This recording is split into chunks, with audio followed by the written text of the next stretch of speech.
Waalaikumsalam. Puji syukur alhamdulillahirabbil alamin. Marilah senantiasa kita haturkan kehadirat Allah Subhanahu wa taala yang telah memberikan kita limpahan nikmat sehingga kita bisa berkumpul kembali di tempat yang mulia ini. Salawat serta salam marilah senantiasa tercurahkan kepada junjungan alam Nabi kita, Nabi besar Muhammad sallallahu alaihi wasallam yang telah membawa kita menuju indahnya ad-din Islam. Hadirin jamaah salat maghrib Masjid Raya Hukul Watan Islamic Center Nusa Tenggara Barat yang dirahmati oleh Allah. Marilah sama-sama kita lanjutkan kajian filsafat Islam kita bersama Al-Muharram Dr. Haji Abdul Fattah MPhilI yang insya Allah akan menyampaikan materi tentang membongkar paham ateisme dalam tinjauan ilmu filsafat Islam. Oleh sebab itu, marilah sama-sama kita buka kajian kita ini dengan melafazkan basmalah. Bismillahirrahmanirrahim. Selanjutnya kepada Al-Mukarram Dr. Haji Abdul Fattah MPhilI kami persilahkan.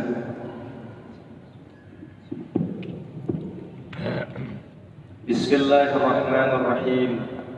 Assalamualaikum warahmatullahi wabarakatuh. Alhamdulillahirabbil alamin wal 'aqibatu lil muttaqin wa la 'udwana illa 'alaz zalimin. Wassalatu wassalamu ala asyrafil anbiya'i wal mursalin nabiyina wa rasulina wa habibina wa maulana Muhammad wa ala alihi wa ashabihi al-kiram ajma'in. Qala Allah ta'ala fi kitabihil karim, a'udzu billahi minasy syaithanir rajim. Wa idh qala Luqman li ibnihi wa huwa ya'izuhu ya bunayya la tusyrik billah inna syirka la zulmun 'adzim. Wa qala ta'ala aidan innal ladzina kafaru min ahlil kitabi wal musyrikina fi nari jahannam khalidina fiha ulaika hum syarrul bariyah. Wa qala ta'ala aidan qul huwallahu ahad Allahus samad lam yalid wa lam yulad wa lam yakul lahu kufuwan ahad. Wa qala Rasulullah sallallahu alaihi wasallam bunyal islamu ala khams syahadati an la ilaha illallah wa anna muhammadar rasulullah wa iqamas shalah wa ita'az zakah wa hajjal bait man istata'a ilaihi sabila wa shaumi ramadan. Wa qila fi riwayah kadal faqru ayyakuna kufran amma ba'd. Masyarul muslimin wal muslimat, hadirin hadirat jamaah salat maghrib yang dirahmati Allah. Marilah pada malam Ahad yang mulia ini, tanggal 24 Agustus 2019 Miladiah, bertepatan dengan 23 Zulhijjah 1440 Hijriah, kita masih diberi kesehatan oleh Allah Subhanahu wa taala, termasuk kesempatan yang sebelumnya kita awali dengan sholat maghrib secara berjamaah. Maka tiada sikap dan tiada perbuatan serta ucapan yang paling pantas kita haturkan melainkan ungkapan syukur terima kasih yang tidak terhingga hadirat Allah Azza wa Jalla, minimal dengan ungkapan atau ucapan alhamdulillahirabbil alamin. Mudah-mudahan kita semua dicatat oleh Allah para jamaah sebagai hamba-hamba Allah yang senantiasa bersyukur atas semua nikmat yang telah diterima, minimal atau terhadap nikmat sekecil apapun. Yang jelas bahwa nikmat kehidupan ini adalah nikmat paling berharga dari segala nikmat yang ada. Ketika kita hidup, maka peluang ibadah tidak hanya 10 pintu, tidak hanya 100 pintu, ribuan pintu ibadah bisa kita lakukan ketika kita ada nyawa. Tetapi para jamaah, ketika nyawa sudah tidak ada, ketika katanya badan berkalang tanah, nafas sudah tidak ada, maka seiring tidak ada nafas, maka pintu untuk beramal sudah tertutup.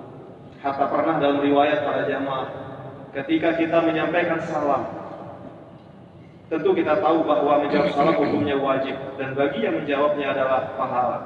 Tetapi ketika kita menyampaikan salam kepada anggota keluarga kita, bahkan kepada waliullah, para masyayikh di kuburan, mereka ingin menjawab, tetapi ditutup oleh Allah untuk menjawab. Kenapa? Tidak ada waktu lagi untuk beribadah, kecuali untuk menerima hasil ibadah pada dalam hidupnya ini. Karena itu sekali lagi, mari, tiada yang paling berharga dalam hidup ini kecuali kehidupan itu sendiri. Kemudian salawat dan salam semoga tak tercurahkan kepada junjungan alam Nabi besar Muhammad sallallahu alaihi wasallam. Allahumma shalli ala sayyidina wa habibina syafiina wa maulana Muhammad.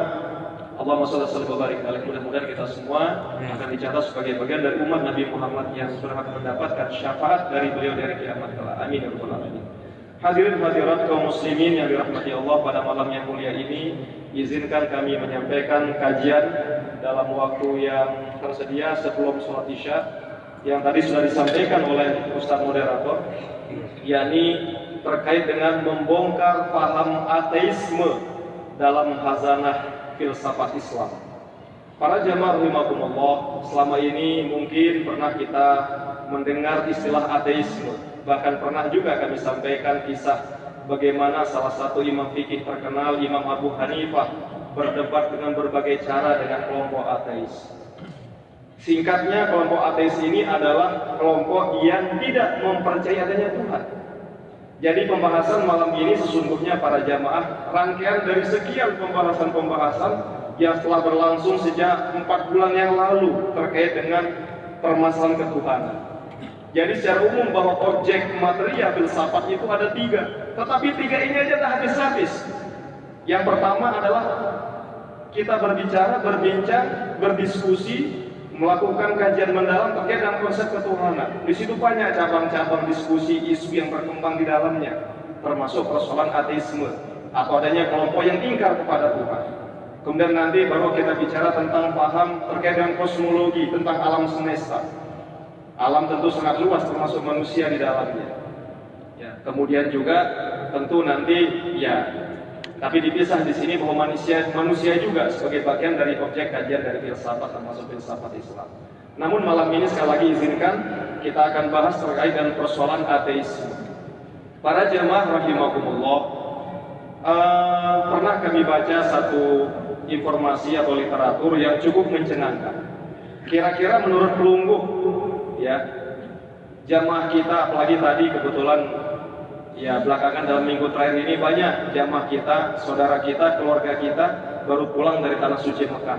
Tadi kloter ke-6 kalau nggak salah dari Lombok Timur, dan kami juga sempat tadi mengikuti acara pelepasan dari Bapak Kakanwil.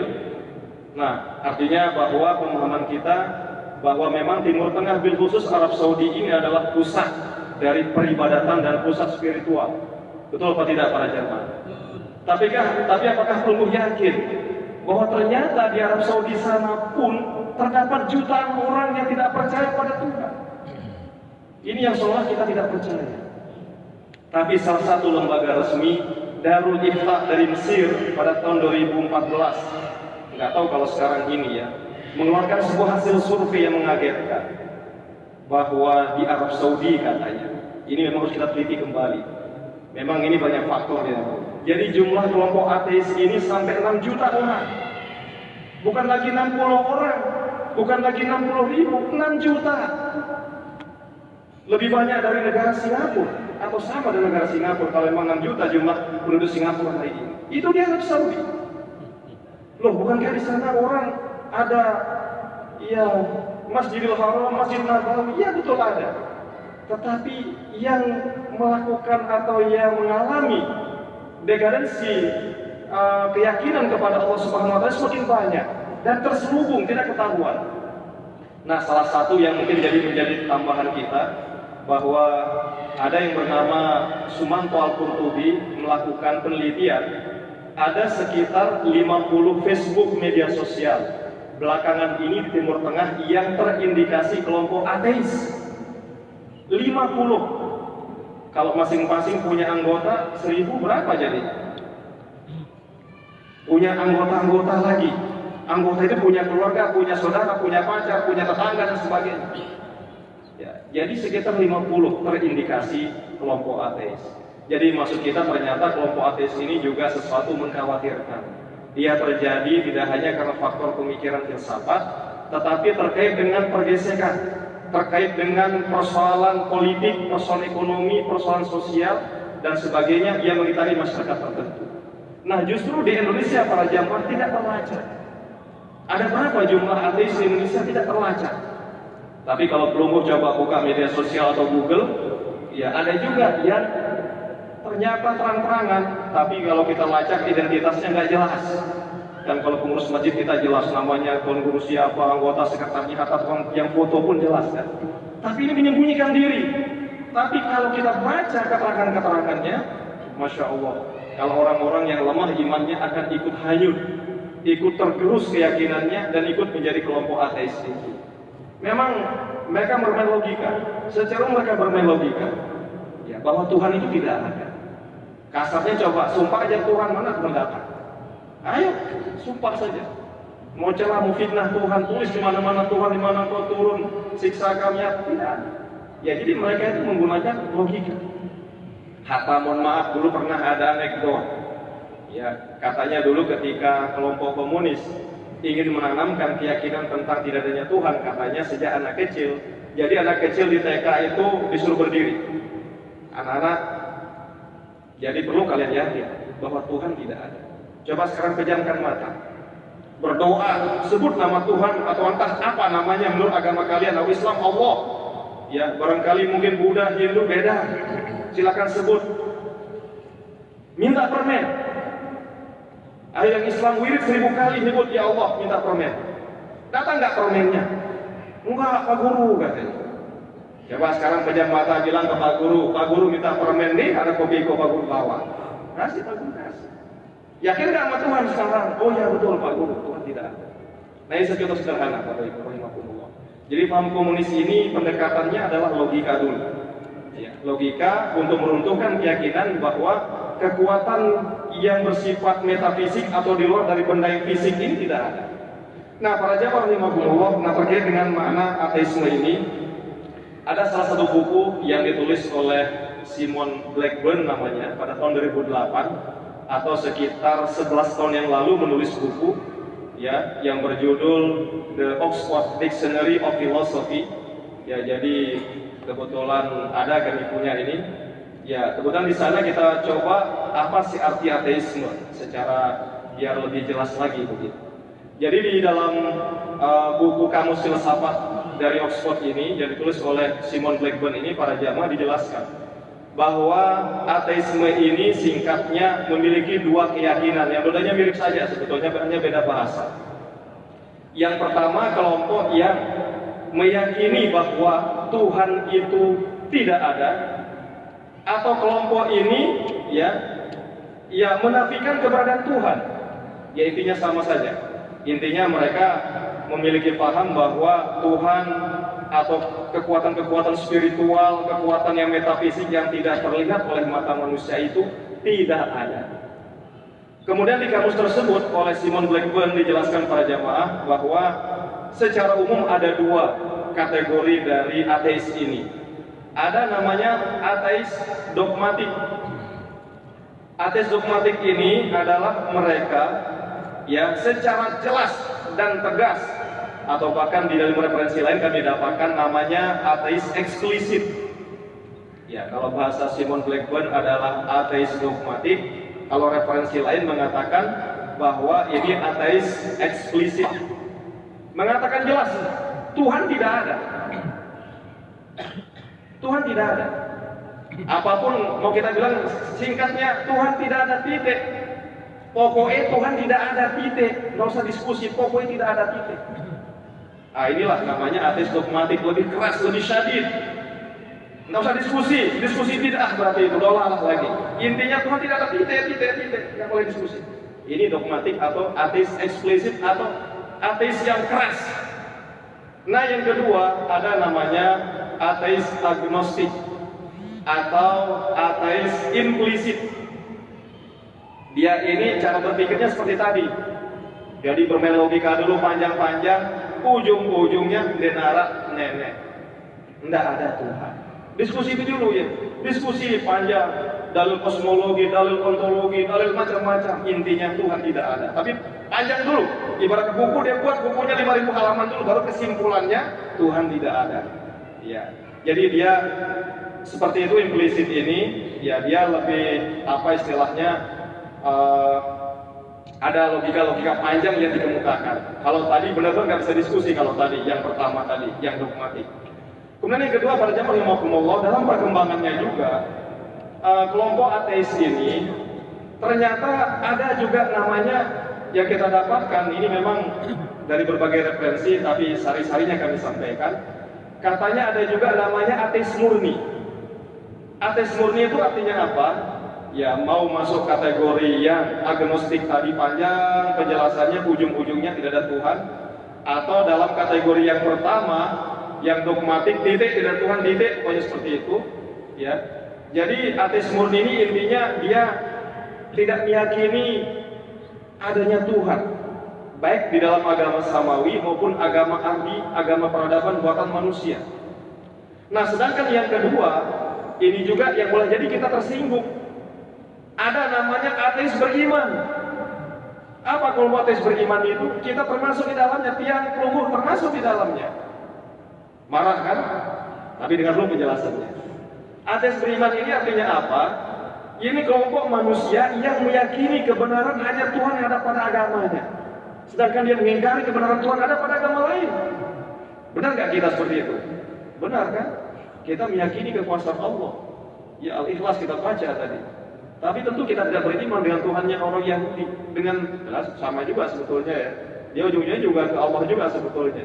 Nah, maksud saya yang ardi, Tuhannya saudara kita dari Hindu, Buddha, Zoroaster kan, kita tidak mengimani mereka. Nah, cara kita seperti ini para jamaah oleh kelompok filsafat-filsafat yang ada di Eropa sana, kita dikategorikan sebagai kelompok apa? Ateis beriman. Yakni mereka yang percaya Tuhannya sendiri, tapi tidak mempercayai Tuhan orang lain atau agama lain. Yang begitu, pelungguh gimana? Ya, tapi kan ini jangan marah. Ini kan menurut mereka. Kita tidak usah begini Bapak Ibu ya. Kadang-kadang kita ketika dicap oleh orang lain kita marah, kita mau reaksi. Tidak usah begitu. Biarkan saja. Itu kan kelompok yang mereka buat. Sama kayak misalnya pelungguh. Kelompok ini, Indonesia ini dicap sebagai negara berkembang, sebagai negara maaf yang banyak miskinnya dari kayanya. Marah nggak pelungguh? Ya silakan marah. Tapi kenyataannya kadang-kadang kita dibantu oleh mereka kan begitu. Jadi maksud menurut dia, kalau ada pembagian tipologi semacam ini, jangan kita cepat bereaksi dulu. Kita lihat apa penjelasannya, dan kalau kita bereaksi memberikan penjelasan, wajadilhum billati hiya ahsan. Ya, jadi mari kita berikan penjelasan juga sesuai keyakinan kita. Nah, para jamaah rahimakumullah. Nah, jadi tadi sudah kita sampaikan semacam itu singkatnya bahwa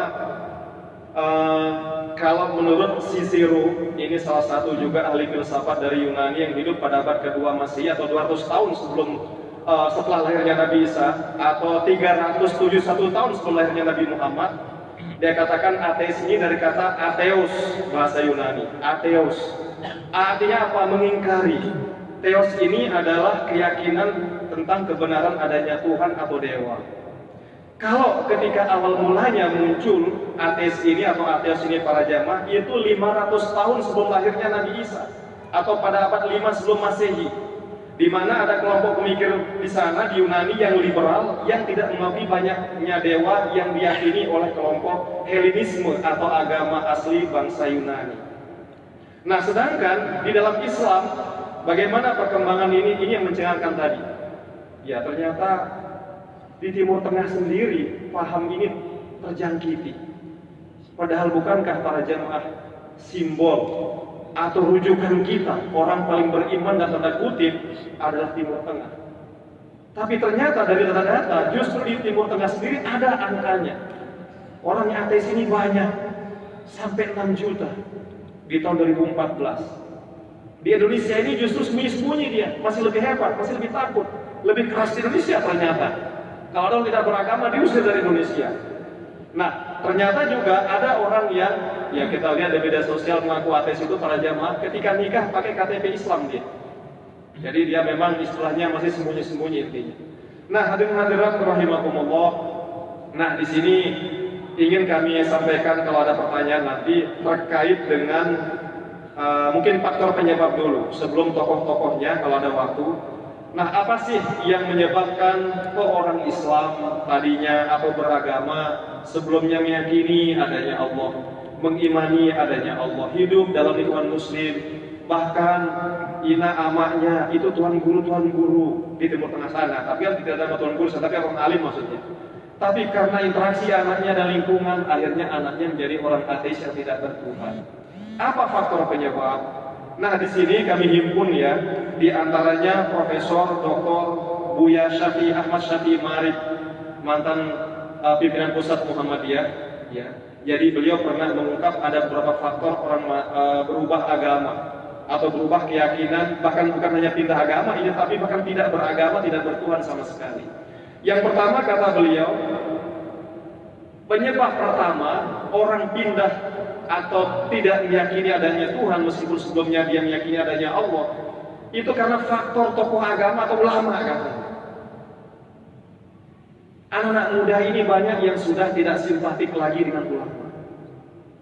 Anak-anak muda yang berpikir liberal, rasional, mengandalkan rasio murni ini banyak yang kecewa dengan ulama. Ya mohon maaf, bukan berarti mendapatkan pembenaran. Ya mungkin cobalah kalau perlu diskusi-diskusi di bawah ya dengan anak-anak muda kita. Kadang-kadang mereka mungkin karena belum mendapatkan penjelasan yang imbang, yang komprehensif, yang lengkap. Kadang-kadang mohon maaf ampun. Mereka ini kadang dalam tanda kutip memojokkan para ulama kita. Apa ulama kita? Tuan guru kita. Semua mau jadi anggota dewan. Semua menjadi anggota DPD. Semua menjadi bupati, gubernur, presiden. Siapa yang harus kita di pondok katanya?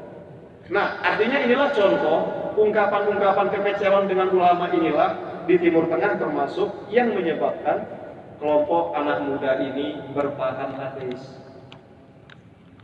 Ya mudah-mudahan kalau kita tadi itu sebentuk perhatian anak muda kita, agar barangkali sekali waktu ya tokoh ulama kita, kalaupun misalkan menjadi tokoh penting, maka tetap mendapatkan pencerahan spiritual seperti itu. Ini yang pertama para jamaah rahimakumullah. Yang kedua, di samping ketidakpercayaan atau kekecewaan mereka dan ulama, mereka juga menjadi ateis. Kenapa? Karena kecewa dengan penguasa, kecewa dengan raja, kecewa dengan presiden. Presiden kita, penguasa kita namanya mohon maaf Syekh ini, Pak. Secara zahir jubahnya besar, ya penampilannya masya Allah, ilmunya banyak. Tapi kenapa kok ujung-ujungnya dia ketahuan korupsi misalnya? Dia tiba-tiba kok kerjasama sama Israel misalnya? Kok dia akhirnya kecewa? Ya. Ampun, ini bukan berarti kritik buat di Indonesia, tidak hanya bisa, tapi universal, yang berbicara universal. Jadi adanya kekecewaan kepada penguasa, sehingga akhirnya ya beberapa orang yang semacam ini, para jamaah ya, mereka kemudian pindah keyakinan. Ya sudah barang tentu, mohon maaf, mereka kecewa dengan penguasa, terutama penguasa yang beragama Islam, dan bahkan boleh jadi memakai simbol-simbol Islam di dalam penyelenggaraan kenegaraannya, termasuk di Timur Tengah. Nah, para jamaah rahimakumullah, kemudian yang ketiga, ini yang istilahnya menunjukkan benar-benar terlalu mendewakan agama. Ada anak muda yang jatuh menjadi ateis karena faktor ketiga, yakni dia membaca kitab suci. Ya, dia baca Al-Qur'an. Sekali lagi Bapak Ibu, jumlah surah dalam Al-Qur'an kan sudah kita maklum 114 surah, termasuk juga jumlah Al-Basmalah semacam itu. Nah, kalau ayatnya banyak versi, ya kalau menurut Syekh Nawawi Al-Bantani sekali lagi itu mudah menghafalnya 6.666 ayat. Tapi menurut kelompok muda yang sangat rasionalis sehingga membuat dia bahkan tidak percaya Al-Quran dan keluar dari Islam, yang menyebabkan orang ateis itu katanya di dalam Al-Quran ini terjadi kontradiksi atau penjelasannya itu bertentangan satu sama lain. Ya, salah satu tokoh yang disebut di situ ya, yang bernama Ahmad Hussein Haraqan. Ahmad Hussein Haraqan ini adalah salah satu murid dari sebenarnya tokoh hebat ya yang ada di Mesir yang bernama Syekh Yasir Birhami. Dia tokoh salafi di Mesir. Tapi justru muridnya itu keluar dari agama Islam dan tidak menganggap adanya Allah kembali. Kenapa? Karena Ahmad Hussein Haraqan ini dia sekali lagi mengkritik Al-Quran begitu keras dan menganggap Al-Quran ini tumpang tindih penjelasannya. Satu contoh sederhana Bapak Ibu, kalau perlu belajar ilmu kalam, ya di dalam ilmu kalam atau ilmu teologi Islam kan ada paham Qadariyah. Ya, Qadariyah ini menganggap bahwa manusia mampu mewujudkan perbuatannya sendiri tanpa ada campur tangan Allah Subhanahu wa Ta'ala. Dan dia menganggap ini ada dalilnya di Al-Quran. Mana contohnya misalnya, ya bahkan sering disampaikan oleh Ustaz kalau memberikan motivasi itu kan, innallaha la yughayyiru ma biqaumin hatta yughayyiru ma bi anfusihim. Ya. Jadi Al-Quran ini mengatakan, ayat ini mengatakan apa? Allah tidak akan merubah nasib sebuah kaum, ya, sehingga kaum itu akan merubah nasibnya sendiri. Nah, ini salah satu ayat yang dipegangi oleh kelompok Qadariyah. Makanya Qadariyah ini menganggap apa? Qadar manusia ini bisa menentukan nasibnya sendiri. Belum masuk surga, tergantung usaha antum di dunia ini. Rajin sholat, rajin puasa, berbuat pada manusia, surga, qadar. Mau jadi presiden bisa, rajin belajar, aktif di politik, berbuat baik sama semua orang. Ya, mungkin pada saatnya dipilih, jadilah presiden, itu Qadariyah. Nah, sebaliknya ada juga lawan dari Qadariyah yang beda pemikirannya. Namanya kelompok Jabariyah. Manusia ini hidup ini terpaksa. Ia ibaratnya seperti kapas yang ada di tengah lapangan luas. Angin dari timur bertiup kemana kira kapasnya akan terbang? Ke barat. Kalau dari barat bertiup kemana dia terbang? Ke timur. Kalau dari atas bertiup kemana? Nah, bingung kan? Atau kalau datang misalnya itu puting beliung, kemana dia? Pokoknya tergantung ke arah mata angin atau arah angin yang akan membawa kapas tersebut. Nah, kembali ke tadi, Jabariyah ada dasarnya di Al-Quran. Wallahu khalaqakum wa ma ta'malun. Allah yang menciptakan kalian manusia dan perbuatan kalian. Makanya manusia ini Jabariyah, terpaksa, terikat, terkekang oleh kudrat iradatnya Allah. Itu sumbernya Al-Quran juga. Nah, makanya si Ahmad Hussein Harakan ini mengatakan, Al-Quran ini kok marah bahasa sasaknya melecong aja ya, belum berdaya ngeraus. Ini kadang nyuruh orang begini, jarang begini. Akhirnya dia menjadi ateis. Nauzubillah min dzalik. Kemudian yang keempat, para jamaah rahimakumullah, penyebabnya adalah kenapa orang juga bisa pindah agama atau bahkan tidak bertuhan? Itu karena faktor eksternal. Awalnya dia hidup dalam lingkungan muslim, barangkali beragama, tetapi faktor eksternal termasuk adalah faktor ekonomi. Makanya pernah ada yang kata itu hadis ya, tapi memang susah perlu kita baca kembali. Ada yang mengatakan apa? Kadal fakru ayakuna kufur. Orang yang fakir itu lebih mudah akan menjadi kufur. Kenapa? Karena faktor lapar, faktor keterbatasan ekonomi. Sehingga barangkali ketemu orang yang kaya, tapi dipesan, you akan saya kasih uang, saya kasih kebutuhannya, tapi tolong keluar dari Islam atau bahkan tidak bertuhan. Siap komandan, dia terima itu. Dan banyak kejadiannya. Jadi paling tidak itu yang dapat kami sampaikan pada jamaah, ada 4 faktor, mudah-mudahan kita waspadai ini semua. Kalau persoalan Al-Quran yang dikritik tadi, itu memang ilmunya orang tadi belum tamat. Ya, dia hanya membaca satu ayat menentangkan ayat yang lain. Padahal juga banyak ayat juga yang merangkum. Jadi Al-Quran itu tidak bertentangan ayatnya, hanya saja dia berhenti ngajinya pada satu ayat saja, kemudian menyalahkan ayat yang lain. Nah, mudah-mudahan ini menjadi maklum buat kita semua. Intinya bahwa paham ateis ini, para jamaah rahimakumullah, dalam perspektif Islam tentu tidak dibenarkan. Tadi dalam mukadimah kami bacakan bahwa dalam surah Al-Bayyinah, surah ke-98 dari 114 surah itu ayat ke-6, innal ladzina kafaru min ahlil kitabi wal musyrikin fi nari jahannam khalidina fiha ulaika syarrul bariyah. Ingat, ulaika syarrul bariyah. Sesungguhnya orang-orang yang mengingkari kebenaran Allah, yang berasal dari ahli kitab Yahudi Nasrani, maka mereka kelak akan dimasukkan dalam neraka jahanam. Dan ulaika hum syarrul bariyah. Dan mereka ini adalah orang-orang atau makhluk yang paling buruk.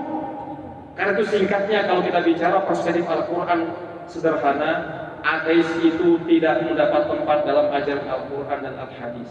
Sebaliknya, yarfa'illahu alladhina amanu minkum walladhina utul ilma darajat. Bagi kita yang beriman, maka Allah akan mengangkat derajat kita. Karena orang beriman itu berarti dia tidak mengingkari kebenaran, dia menerima kebenaran dan menerima bahwa kebenaran di alam ini tidak hanya kebenaran fisik, tetapi juga kebenaran metafisik. Wallahu a'lamu bishawab. Silakan kalau ada pertanyaan. Atau dicukup. Oh ini Pak.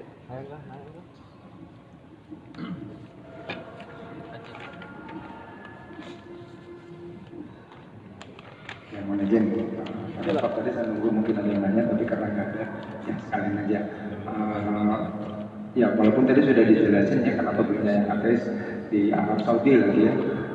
Jangan pertanyaannya, saya kebetulan pernah ke Jeddah lah gitu karena umrah ngaji, banyak sekali yang nggak pakai jilbab di sana gitu. Jadi jalan-jalan dan sebagainya banyak sekali yang nggak pakai jilbab.